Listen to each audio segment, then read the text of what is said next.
नगरसेवक ज्या महिलेवर आरोप आहे त्या महिलेला आपल्या शहरात आणतो, तिला स्वतःच्या खरेदी केलेल्या घरात लपवून ठेवतो आणि अशा पद्धतीने एका आरोपीला लपवण्याचा त्याच्यावर गुन्हा आहे आणि तो तुमच्या पक्षाचा नगरसेवक आहे आणि म्हणून एमआयएमचा संबंध आहे। असं आम्हाला कळालं। मी आपल्या ज्येष्ठ पत्रकारांना एक प्रश्न विचारतो।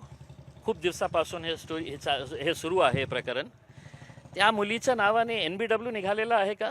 Non bailable wallet. एक सेकंड, मतलब लुकआउट नोटीस निघालेली आहे का त्याच्या नावाने? आतापर्यंत काय आहे? फक्त आरोप आहे ना? फक्त आरोप आहे का नाही आहे? म्हणजे इतकं गंभीर असतं की तिने काही मर्डर केली असती, तिला काही टेररिस्ट ॲक्टिव्हिटीजमध्ये ॲक्ट होतं, त्याचा काही संबंध होतो, तर पोलिसांनी स्वतः NBW रिलीज केलं असतं। पोलिसांनी स्वतः एक लुकआउट नोटीस जारी केलं असतं। एक FIR मध्ये तिचं नाव आलेलं आहे आणि त्या FIR मध्ये communal hatred, hurting religious sentiments हे आरोप तिच्यावर आहे। पण असा प्रकारे एक चित्र प्रस्तुत करण्यात येत आहे की मानो जसं तिने काही खूप मोठी डकैती केलेली आहे, खूप सारे लोकांची हत्या केलेली आहे किंवा तिचं काही आतंकी हे आहे रोल। आपण कमीत कमी FIR वाचून मला प्रश्न विचारले तर मी त्याचं उत्तर देणार। मग तुम्ही नगरसेवकावर बोलतच नाहीये सर। उत्तर देतात म्हणून स्पष्टपणे मी स्पष्टपणे बोलतो। वन लाईन प्रश्न नाही, नगरसेवकावर FIR झालं असेल। वन लाईन प्रश्न आहे, तुमच्यावर हे जे आरोप होत आहेत हे आरोप हे पॉलिटिकल आहेत की नॉन पॉलिटिकल आहेत? मला माहित नाही। खरंच या गोष्टीमध्ये तुमचा सहभाग आहे की नाही, काय या सगळ्या गोष्टी साधा प्रश्न आहे। मला उत्तर तुम्ही सरळ द्याल अशी अपेक्षा, कारण तुम्ही सरळ उत्तर देणारे राजकारणी आहात। मला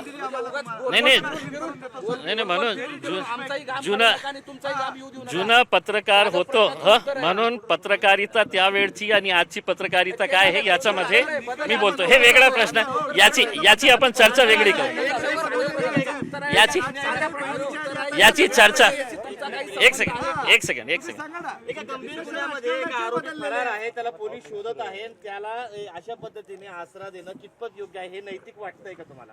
नाही, काय आहे की पोलिसांनी FIR केलं असेल तर ते नियमाप्रमाणे कारवाई करतील। FIR म्हणजे असं नाही आहे ना की त्यांच्याकडे काही नाही आहे आणि त्यांनी असंच FIR केलेलं आहे करके।